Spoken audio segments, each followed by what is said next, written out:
রব্বুল আলামিন বলেন, ইয়া আইয়ুহাল্লাযীনা আমানু লা তাদখুলু বুয়ুতান গায়রা বুয়ুতিকুম হাত্তা তাস্তানিসু ওয়া তুসাল্লিমু আলা আহলিহা যালিকুম খায়রুল লাকুম লাআল্লাকুম তাযাক্কারুন। সুবহানাল্লাহ পড়েন।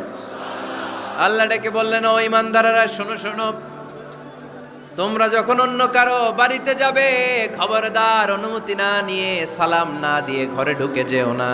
দরজার সামনে দাঁড়িয়ে থাকো, দরজার সামনে দাঁড়িয়ে দাঁড়িয়ে 3 বার অনুমতি চাও, তারপরে সালাম দাও। অনুমতি দিলে ঢুকবা, নচেত চলে যাবা।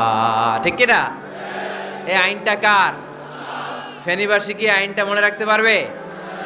কারো বাসায় যাওয়ার আগে অ্যাপয়েন্টমেন্ট নিয়ে যাব, আর যে হুট করে দরজার ভিতরে ঢুকে যাব না।